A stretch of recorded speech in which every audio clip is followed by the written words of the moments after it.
I'm Anna. I'm Ben. We're AutoSave. Welcome to our channel. Today we're watching 86, Season 1, Episode 9. Look, the last episode was fucking insane. It was intense. pretty brutal. I have been trying all week to prepare myself in terms of, like, expectation or think of what's gonna happen actually next. Like, we're only on Episode 8 or 9 now, right? Mm-hmm. I have, like, a gut feeling of, like, intuition that regardless of the mental work I do, I cannot prepare myself for whatever is going to happen. Right. And I don't feel like that often, and I don't know what to do with that feeling other than just let it cook. Letting it exist. Yeah.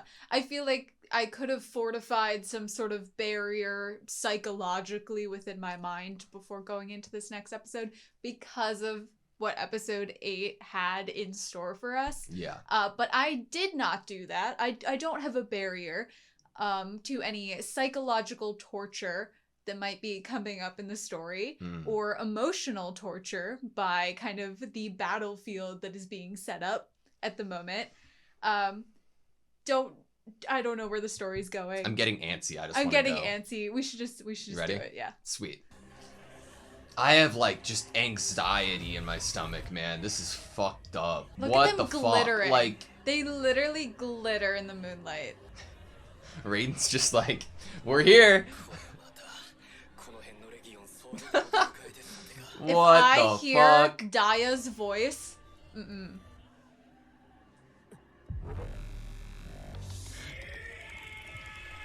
Oh my god.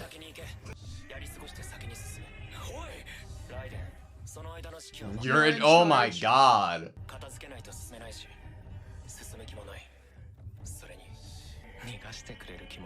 I feel like, what is Lena gonna do here?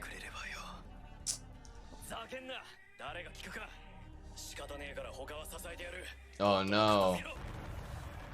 Like,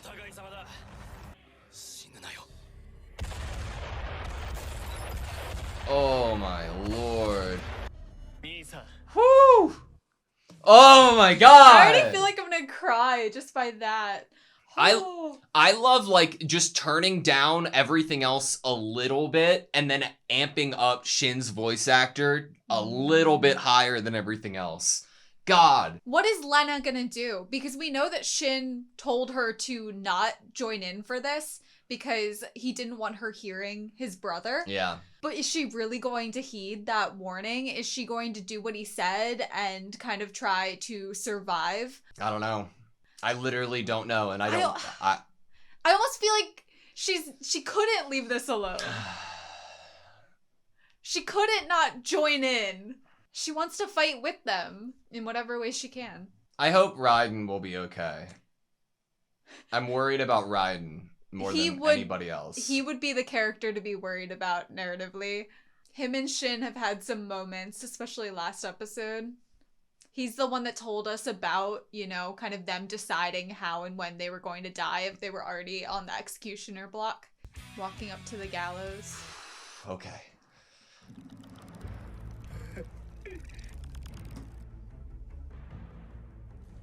What? They're trying to pull us away from Following Rei. Yup. Exactly. private family time. Oh man. Woo. Oh! Did it do anything? No. Oh my lord. Help me. No.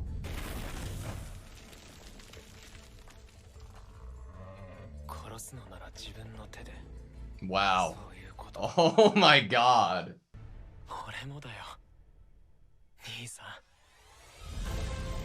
I can't believe there's that much personality left. I know we've been told, but, like, it's so hard to fucking actualize. Oh!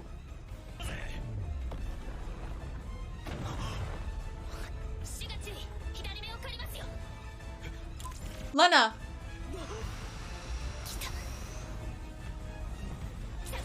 The sight? I'm borrowing your Left eye? Holy shit. Wait, what is this? Oh! What is that?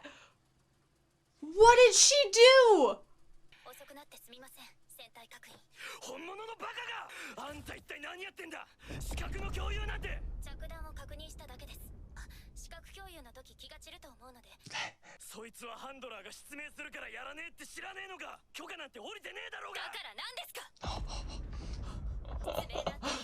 Oh my god!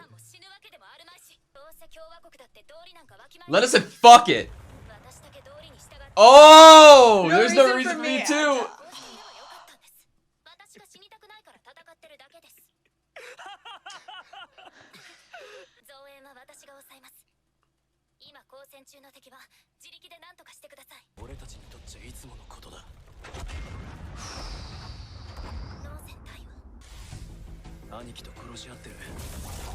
What the fuck do you do if you can't pierce it?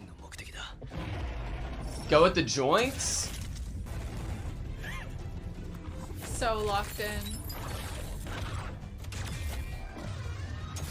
Oh.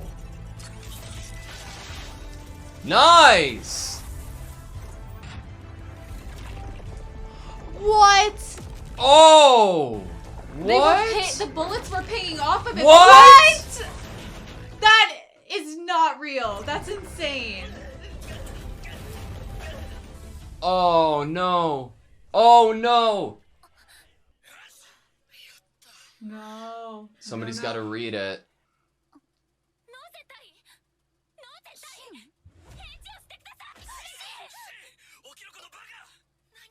What the? I hate how it looks. Hands.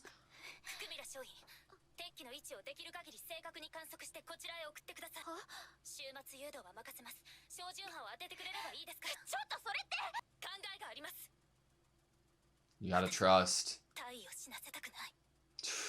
She's trusting. She's She trusting. almost, oh my god, almost turned it off.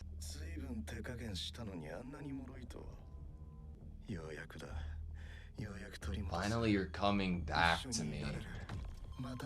Oh, the hands. Oh! First, I'll get ready. Your human body, it's so oh my god. God, I have chills. That look on his face is like, you're bothering us. Yeah. Little insects.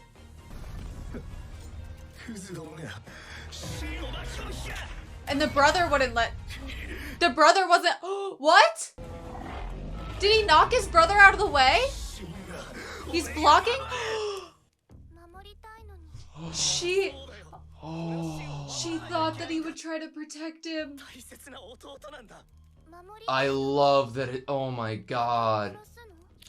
Oh my god.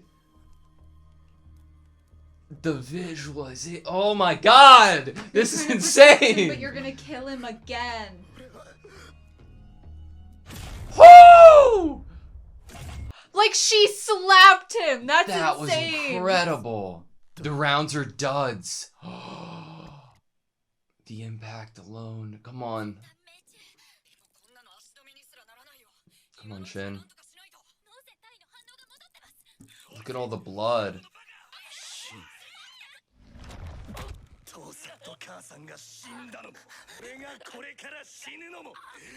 With the hands.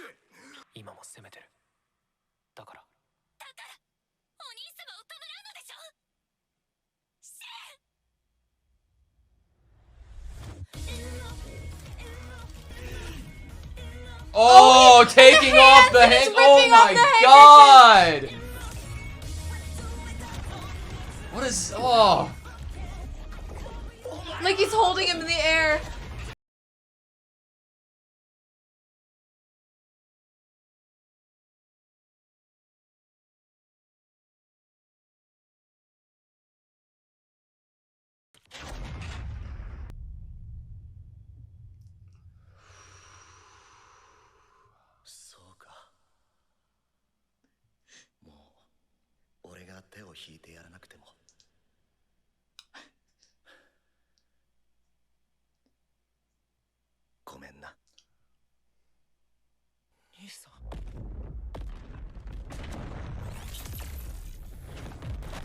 I have chills. Wow. Oh my god.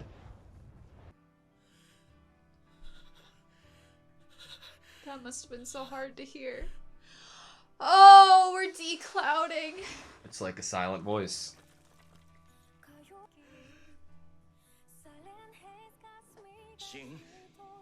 Skull Knight. It's like you're getting your brother back. It's like you saved him.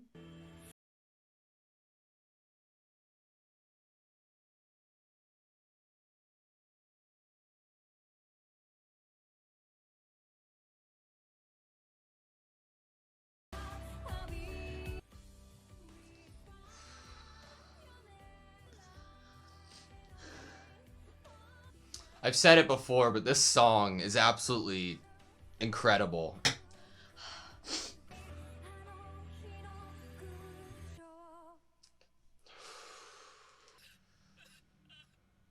Yeah. Listening to him.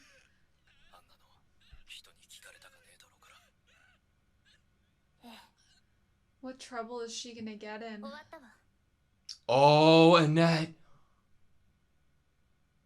Wow. What? Annette said she never wanted to see her again.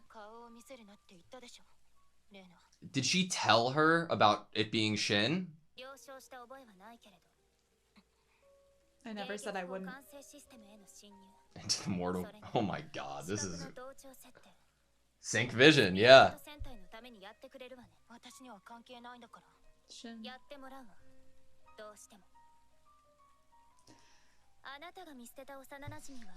No way.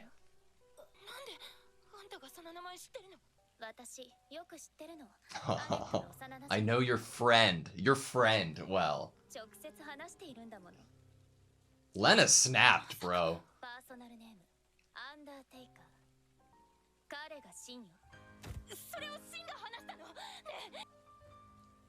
She cares. Does he still hate me? Does he still hate me? Annette's such an interesting character, man.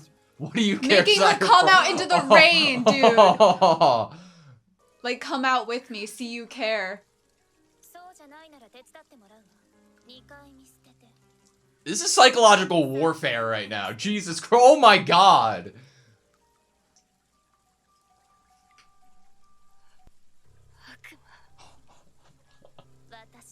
And so are you.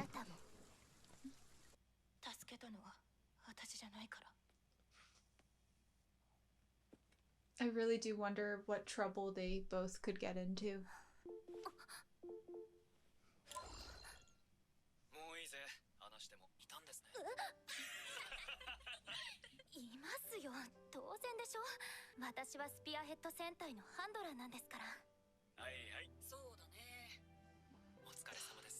The fact that she has the pieces of paper with her. And it just changes based off who's talking. Yeah, for real. You have no fucking idea, bro. You turned into a devil.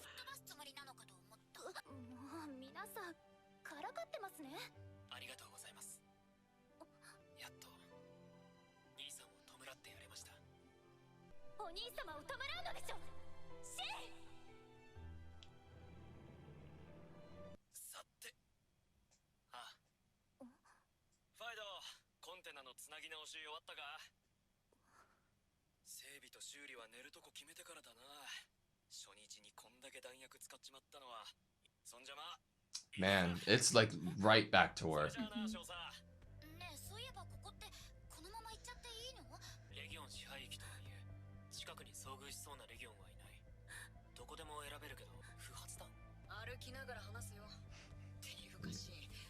For real, all he saw was Ray.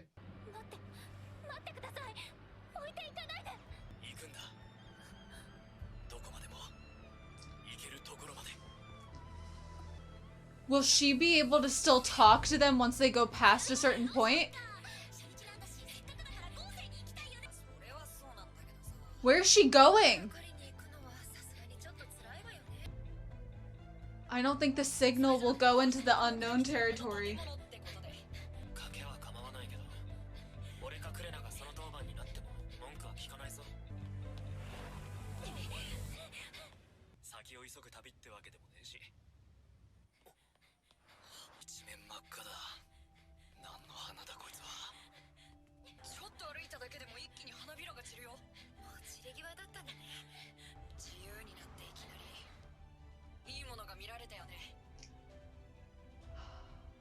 Look at the red flowers beneath her.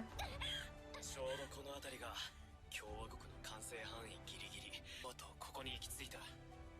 86区の俺たちの生きる戦場の外に。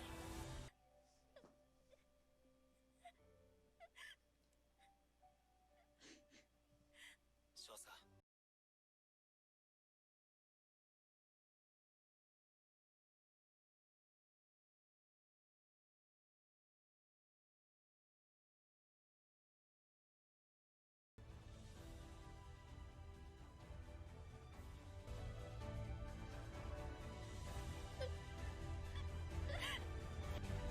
They never planned on coming back.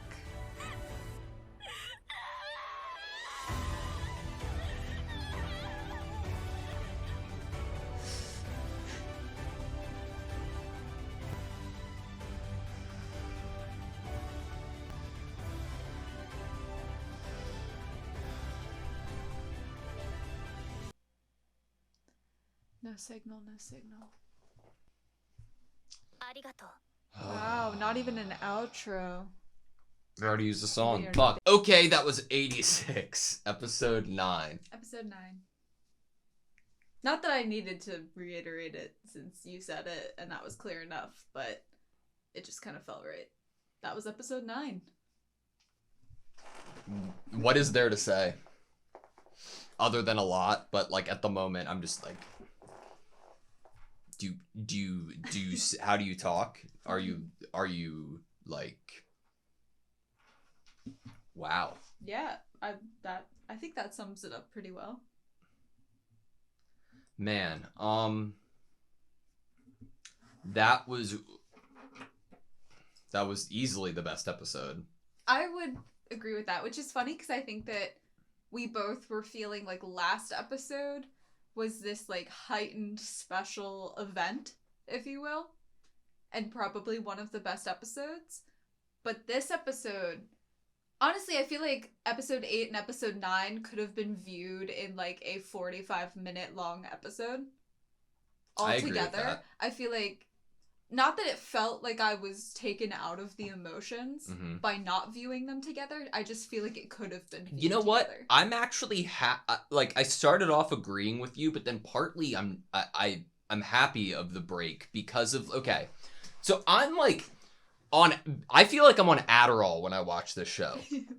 Like this show gets me so locked in, and I feel like everything's like, you know the games at like Dave and Buster-esque stores that you're standing in front of like 8 different like poles that are gonna fall down in various orders, random orders, and you have to catch them before they grant. That's what I feel like watching 86. I would be probably absolutely awful at. Not that I've ever tried it, but I feel like you'd be good at it. It fits like the pacing is extraordinary. Like it's so different, but it like is hitting every mark for me. Where it results in me being like, okay, this is like, I feel like I'm a part of Spearhead when I watch this show, and it like specifically from Spearhead's point of view that it I don't know, there's something different about it. There's something so different about it, and it's extraordinary. It's so good. The para-raid aspect probably helps for how the viewer feels watching it. Yeah. Because we almost feel like how Lena might feel. There was one part of this episode that broke that for me, and I'm just gonna allude to it because I want to talk about it later. But there's one part of the episode that like broke a fourth wall for me. But cool, I would love to talk about that later. But I want to talk about you brought up like a physical response you almost have for watching this show. So I'll talk about something that I experience other than being also pretty locked into it. I would say there are certain shows that for some reason consistently give me the chills. Yeah. Like bodily chills. And one of those other shows that consistently gives me bodily chills is Vinland Saga. And many reasons that could be from music to almost how well they encapsulate like the viewer almost feeling like you're in one of those new movie theaters where you can smell things and feel gusts of wind while you're watching a movie. Yeah. So I almost have that experience, which could totally be connected to how you described the viewing experience of the show, that I consistently get chills in the show, emotionally. Like, I don't know. I just really, I guess I'm feeling things while I'm watching it, Yeah. which is exactly what you want from a good show. Man. And that is all I will say on that matter. That was like, I've never seen an expression. I love when, like, Shin's character for the first 8 episodes makes Shin's emotions this episode hit so drastically hard. Whether it's not even, like, the obvious point is the weeping, right? After the I'm sorry from Rei. Yeah, that's super obvious. But that's like, oh, what really did it for me was, like, the smirking, the grin, the smile, like, everything was so, like, it felt like, obviously, like, family reunion, right? Like, the idea of 2 brothers being alone. There's this, like, comfortability you have with people who are your siblings or who know you growing up, that it's like they can see the rawest form of you. It feels raw. And that's what I got from Shin this episode, and it was absolutely phenomenal. I don't know what in the fuck technology leads to some Majin Buu-esque hands reaching out, but I am so happy it did, just so they could parallel the holding up of Shin from Rei. The idea of bringing that strangle moment into such a real... It wasn't even, like, all used just for that. Like, obviously that was the most in your face in terms of a visual, because that's what we also ended episode 8 off with, was that kind of idea of lifting Shin up in the air as a child. Not only did we have the hands, then first we had, like, almost like these dead zombie-esque hands. Yeah. We had the ripping off of the scarf to, like, kind of kick those hands away, but we have those, whatever they are, actual hands of this legion shepherd reaching in through the window, actually softening into his brother's actual hands when he says I'm sorry, but then finishing touch, this, like, goop, if you will, glazes over the windshield, almost keeping Shin from seeing his brother the shepherd's death, and then cracking away, you know? Yeah. I don't, like, there was something about the way that they colored the, like, when Shin's, like, passing out, and it's more about, like, it gives you the idea that Rei is winning, and those, like, undead looking hands are wrapped around Shin. It, like, I feel like there's a lot of just, like, symbolism and visual themes in this show that I might be putting this onto it, but I wouldn't be surprised if it was intended by the director or the mangaka, of, like, so we see Rei, right, actually his body, how he died, what his arms were doing, and how it looked like he was holding up Shin, or in this case, though, it gave me the visual of those decomposed hands being strangling Shin, rather than what it actually meant to be to Rei, which was holding Shin up. And those two movements, sorry, I'm losing my mind. This is a crazy episode. Those two movements of his arms out can be so easily interpreted in 2 vastly different ways that is the epitome of what the meaning of this episode was to specifically Shin. I think that where you're going, I just jotted something down too about that same thing. It's kind of along the lines of how Shin views how his brother feels about him. Yeah, exactly. And that is why the finishing line from his brother after, like, being put to rest is so, like, almost alarming to Shin. Like, wait. And then he almost, like, is like, shit, no, like, come back, you know, as soon as he hears I'm sorry. It's like he's viewing his brother as still angrily haunting him and blaming him. And fuck, like, Lena, coming from the grave to strangle you once again because you deserve it. But Lena has, like, that little bit of interaction and trust enough within her interaction with Rei to see something that Shin can't, that Rei still would protect him, Mm-hmm. still would reach out and protect him and take the shots for him, and isn't just, I hate you, it's your fault mom and dad are dead, and that leads to the opening. Which is like extra interesting with the fact that this is almost very new information to Lena in comparison to the rest of Spearhead. Yeah. This idea of what the Shepherds are, Mm-hmm. the fact that it is Ray in there, Shin's brother, but how much of that consciousness and that reality of that person and their emotions is really still there. Yeah. And so Lena, being new to all of that information, is it's kind of a big bargain of like her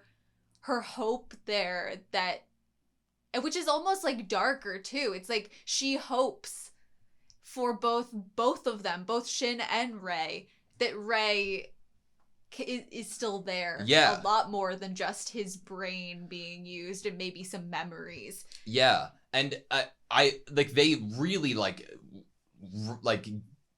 solidified it with having Lena and Shin in their kid forms, while having that like visual interaction between all three of them. Yeah, I definitely want to actually rewatch I will say the slap scene. Yeah. Which, come on, slaps in anime go hard. I just gotta say that too.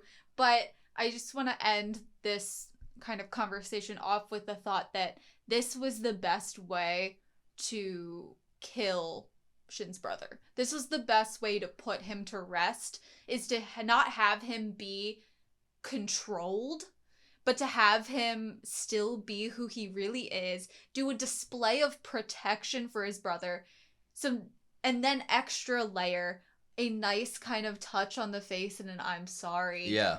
That it's like, to be able to, that's so much better for Shin in order to grieve and move on, than to feel like he just saved the physical form of his brother and the memories, but not actually the soul, if you will. I of course agree with you, but it's conflicting, because it's like, on one hand, with the end of this episode, you're not only laying Ray to rest, but you're giving an option to lay Shin to rest. Like, I'm like, the whole recon mission that we're going out on, that we don't have any connection to Lena, and it is implied to be a potential, like, oh, like, there's such a certainty of death, and that probably could happen.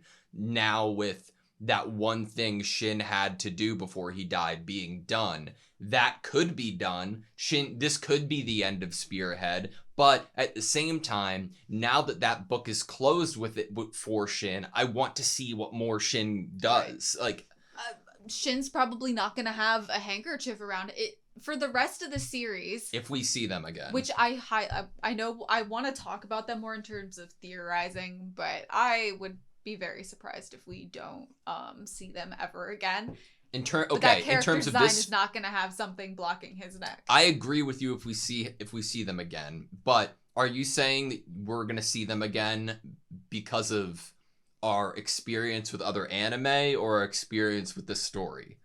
I would say in the storyline we're going to see them again. Okay. Because of the narrative, not necessarily experience with other. I feel like because of how this goodbye went, and if we think about a parallel with being able to find Shin's brother once again, and like almost a reuniting.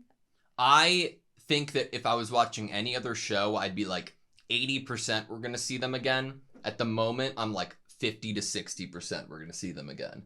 Like it might be a long time coming that we see them again, but I feel like the end of the tunnel. Yeah, no, I'm with you and I get you. It's just really special for me that this show makes me feel like that. Like it's so cool. We talked about it last episode, that this show already breaks something that I go into watching anime with, which is a super optimism that I probably shouldn't have in every single show that I watch, because some are like extremely soul crushing and psychological torture, basically. Yeah.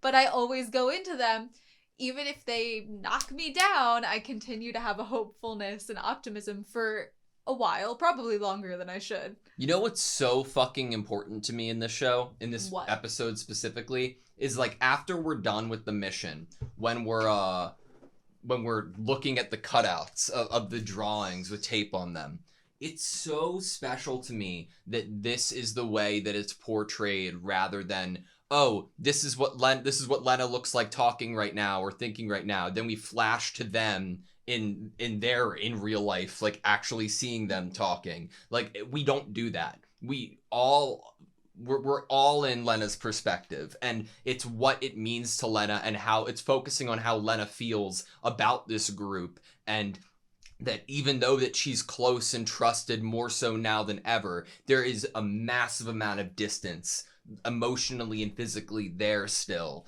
And the lack, and it and her, like, you can, like, the zooming in on each person, you can tell how intently she wants it and how passionately she wants to be a part of it. And then it leads up to her running, trying to stay in range, which I'm assuming, of the para raid for as long as she possibly can. And and no matter how much she wants to be a part of them and not want them to leave or to go with them, it's out of her control.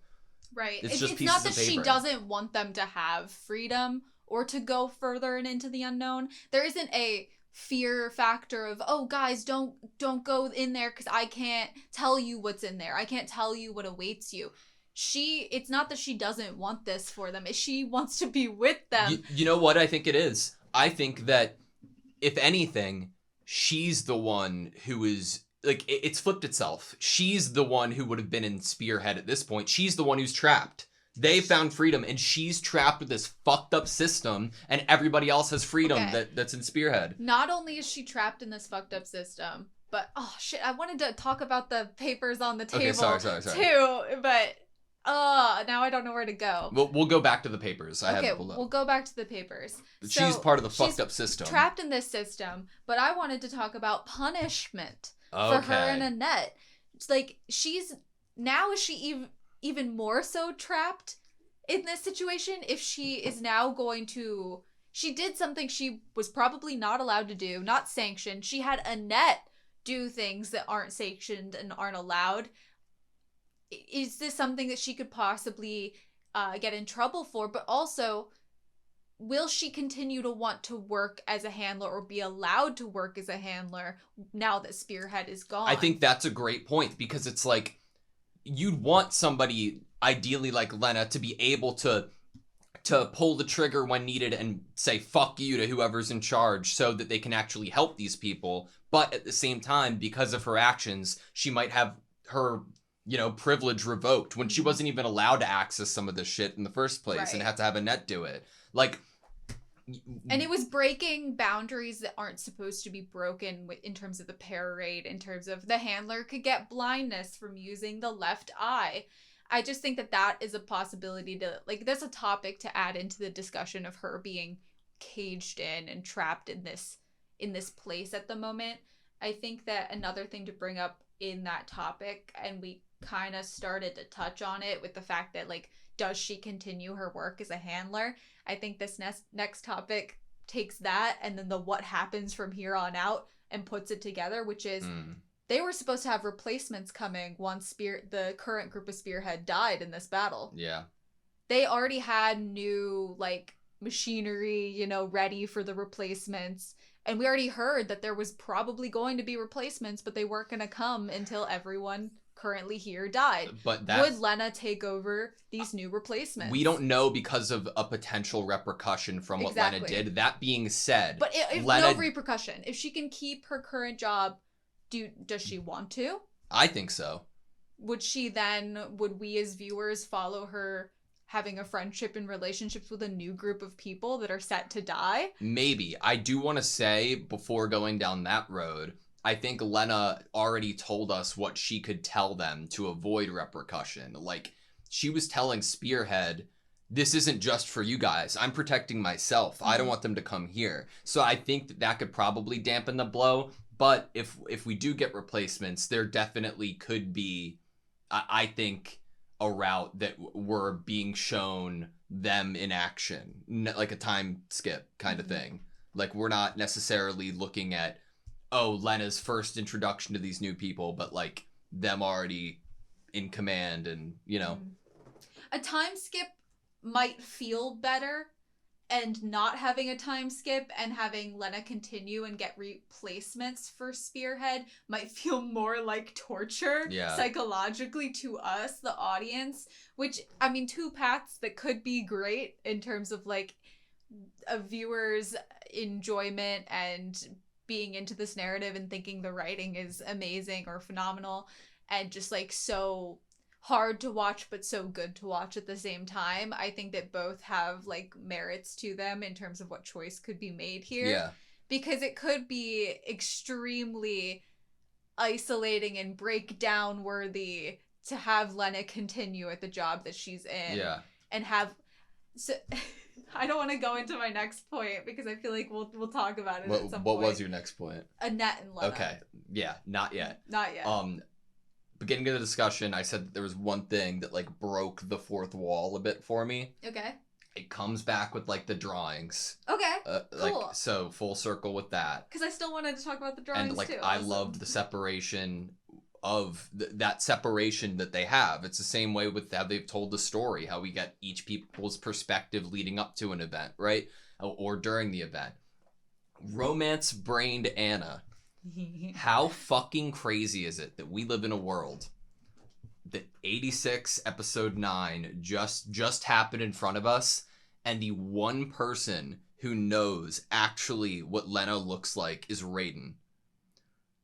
In that eye connection, we see Raiden's eye open up and get to see what Lena's perspective was. They like swapped eyes, and within the computer screen, you see all the sticky notes, and you also see the reflection of herself. Like, I feel like in a like any other like romance anime or something, it would have been Shin, and it'd be like, you know, like awestruck. Like he gets to but see her. How fucking crazy that Raiden gets to see the other side. Like, that's fucking insane to me. That's my interpretation, at least, of it. I would say that's a great interpretation that I didn't even... I remember there being some sort of line where she, like, apologizes for the fact that he would also be sharing it or whatever. Yeah. But I didn't even think about it with the fact that I think that totally leads into my thought about the sticky notes on the desk. Okay. So that, if you were done with bringing that up in terms of like interesting breaking I'm borrowing your left eye, yeah. I think that you're right with the fact that he sees it. Definitely. And I think that it definitely ties into what I wanted to say. So she carries these sticky notes with her to work here. It's something that she has set up at home, and now she's bringing it to work, which I think that idea helps with bringing up something that was of conversation episodes ago, which is the humanizing of the 86. I think her not just leaving those at home, but now bringing them into the workplace with her. Mm-hmm.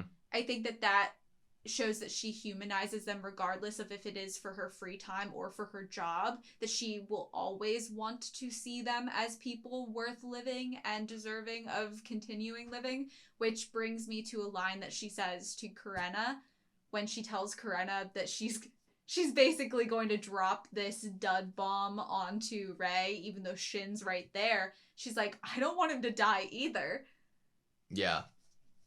So yeah, that was what I wanted to say. And then I think that ties in because we have that both groups of people using words like pig or dehumanizing kind of language toward the opposite group. Mm-hmm. And I think having a character see Lena for who she is or where she is definitely a humanizing I completely factor. agree. So I think that ties in. And like it being that thing that like broke a fourth wall, it's something that is like incredibly positive in the sense that I mean it, and like it feels like it's a flower blossoming or blooming almost. Like it feels like it's been set up this way with so much intention that this being the first like thread or needle through this huge like piece of fabric that's dividing the two of them is so important, and I love it so much. You brought it up as a romance brain kind of conversation. In terms of romance brain, obviously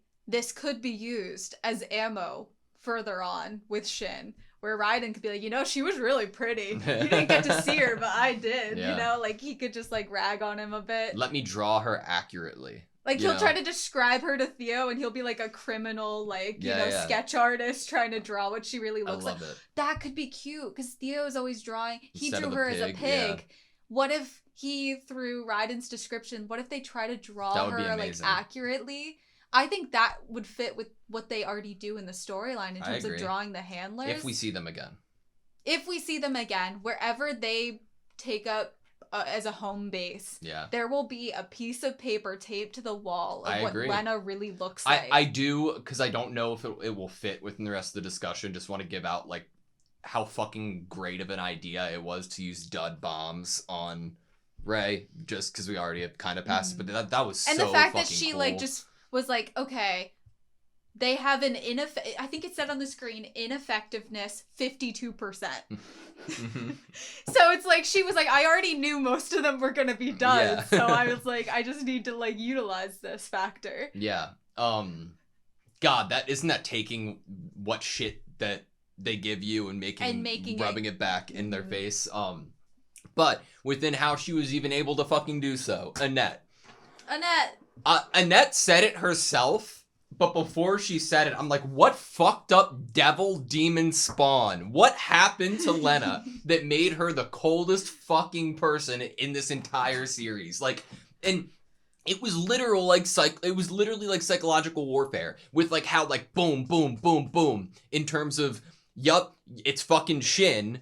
Are you going to let him die? The pulling, like, not even the pulling, stepping back so Annette steps into the rain, like, bringing her into almost bringing her with her. Like, you're coming down here with me, like, into fucking hell. What do you care? It's not your problem. Taking a step back, like, okay, imagine you're there in person. Imagine you're Annette and you have all of these ideas in your head and thoughts in your head and feelings, and while somebody's standing right across from you saying that, while your disposition is changing, there is a physical change on your body. It's going to just reinforce it psychologically. I'm overthinking it, but it's like, beautiful. Annette it's amazing. Can't control her movements here. Like, she's still just, like, going toward Lena into the rain. She's like, as she's hearing this, she's like, oh my god, like, he's alive. Yeah, like, and it's not my problem? What do you mean it's not my problem? Like, it's... This scene was absolutely amazing and beautiful. Obviously, we have Annette ending off being like, you're the devil, and they basically get to a point where they're both like, so are you, we both are, everyone freaking is. It's not about that, it's about what you do going forward. Like, are you going to, like, save him? Lena turned up so fucking much, man. Are you going to do it a third time, bro? Like, you abandoned him twice. Are you gonna do it a third time? And then Lena's face is just like... cold. Oh, but it's my serious. God. It's so serious. Which fits with her personality. We even get her being called serious by Spearhead in this episode. Annette is such a fascinating character. Right. She's one of the best characters in the show. No wonder Lena gets to this point after, I mean, come on, think about how the two people she's closest with in her life talked to her last episode, Annette and Jerome. Mm-hmm. The way of the coldness, the darkness she's that awake they now. Brought forth to her last episode, the harsh realities that they were throwing at her. She grew up. Darkest of humanity lines of thought. She really took it. She listened to those conversations. She is painstakingly aware of what the fucking situation is and what other people's where their minds are at. Mm-hmm. And because of that, instead of this, oh, I'm going to convince you to want to do the right thing, it's like, oh, you've already gone through that way of thinking and ended up where you are now. So every time you've heard that before, it just sounds like naivety. But now I know where the fuck you're at, and I know what I need to do to meet it head on. And it's so well, God, it's so good. While this is dark and devilish, it's also loving in a friendship way. If you think about it in hindsight, when they're both old and they look back at this, Lena is giving Annette the chance to rewrite something that she regrets so heavily that we saw such breakage from her last episode about it. Yeah. Like, she still thinks and blames herself so harshly about not taking in Shin's family, not letting her father do that, what her father ended up doing with his own life in regards to how bad he felt over everything that this society has done to other living humans. You know what's perfect? They didn't give it to Annette. They didn't like, oh yeah, Shin, Annette did this. Annette helped you. That little girl, like I'm glad they didn't give her credit for it. And I love that because of what Annette did. It was like, totally not needed. God. In terms of like this character, she didn't need to hear from someone.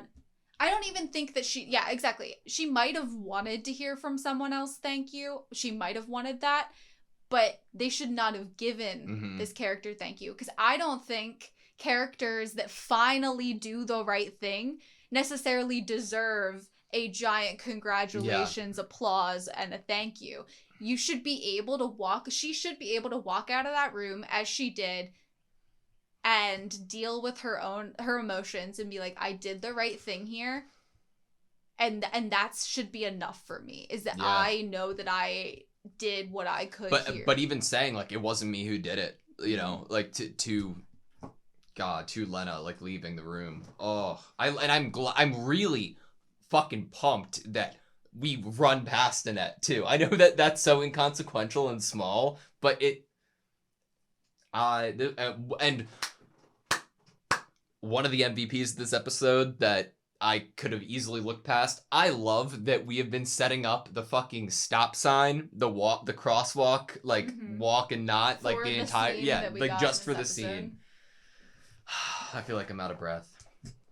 So, to kind of, I guess, end off the conversation about Annette and Lena, I want to open up the question of dialogue of future friendship between these two. What does their dynamic and or relationship look like? Is there one? Do they not talk for a while? Was this like a lot and we need to have a step back from each other? I have no answer, because it all completely depends on if there will be consequences for their actions this episode. I think that if I knew what next their setup was going to be, then I'd know if there would be room for them to talk more, if there would be desire for them to talk more. Like, I have no fucking idea. I have no guess. I have no idea. So I feel like the only thing that I can just put forth into the conversation is the idea that now that something has been done.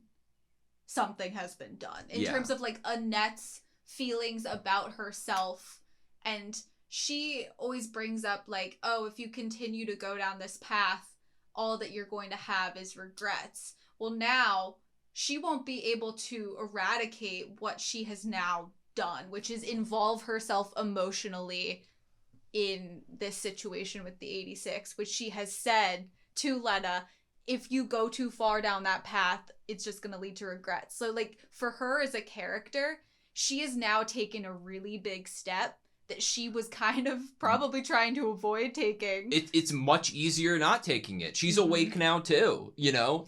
So her reality, I would say, is pretty bleak at the moment. Yeah, I'm with you on that completely.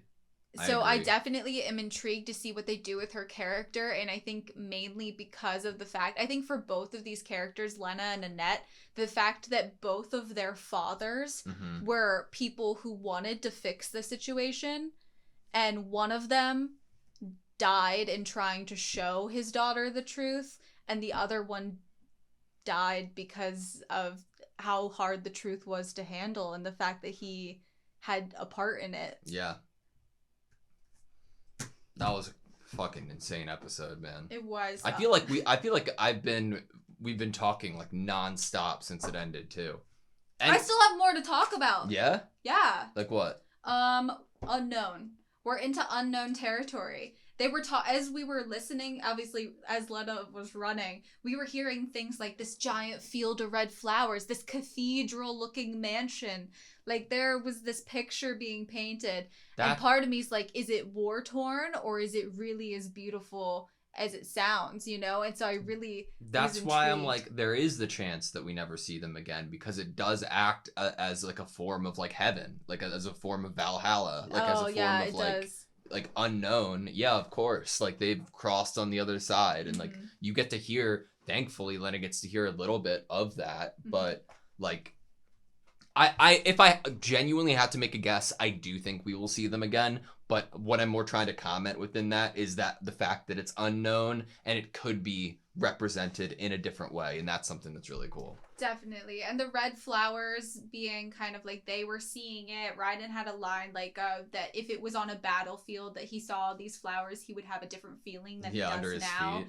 And at the same time, as Lena's running, she passes like literal flower beds of just red flowers.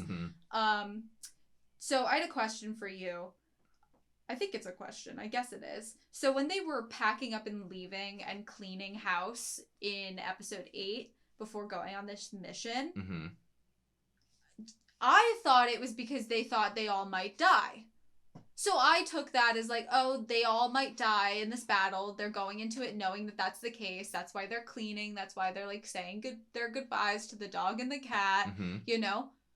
Do you think they had the plan all along that if they survived, they'd go into the unknown? Oh, well, yeah. That was their next mission. Like, that's so crazy to me. Once that happened, I was like, wait. Wait. If they, like, on the fucking 1 in a million chance that they survived this, that's their next step. That's what they wanted. They wanted to be able to go off to die in their own volition, like, and have that opportunity for themselves. Because even though it's a mission that they are being given, they have the freedom to do whatever they want once they cross that line because of the lack of communication. And that is the only thing that could give them a little bit more power. And they won't be followed after. Exactly. This was actually the craziest. You would think that if they were so... Well, it is perfect for the Republic. Of course, the Republic put them in this spearhead squadron because of the fact that if they were allowed to be around the masses of the 86, they are the type that could sway for a rebellion.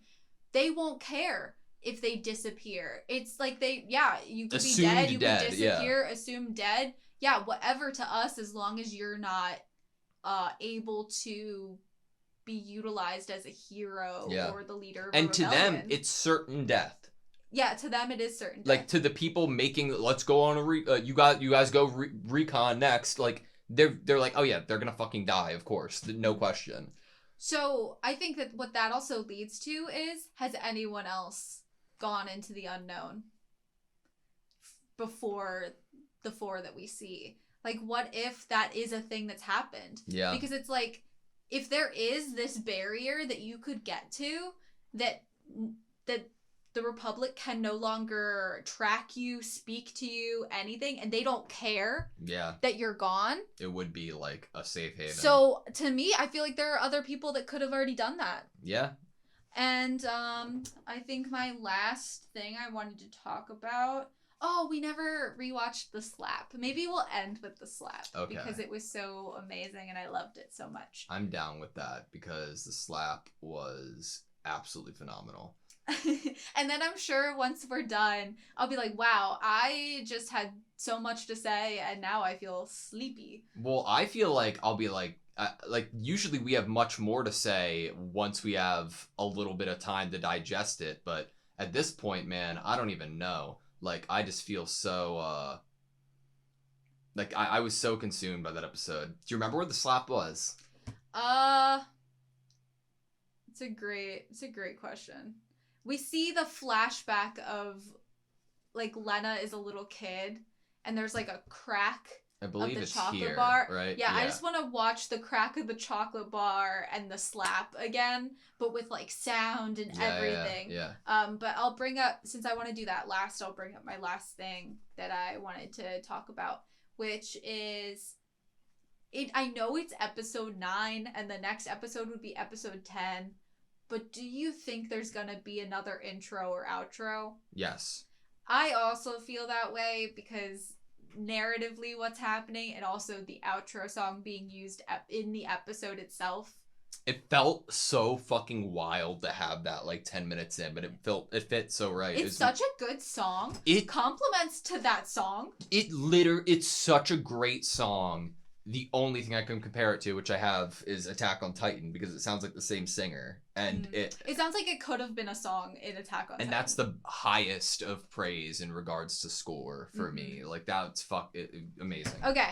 All right, you ready? Let's immerse into this once again to finish this off.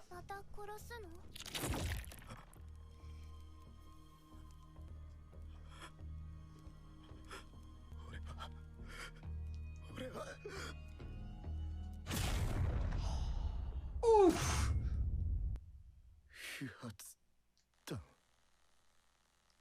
Man, what they It's basically do... just slapping you awake instead of killing you.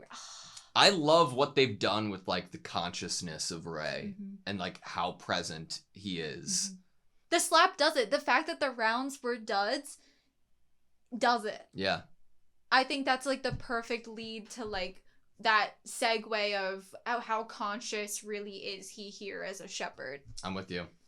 Okay. What a great episode. What a fantastic episode. Thank you guys so much for watching this video. Please like, comment, and subscribe, and we hope to see you next time.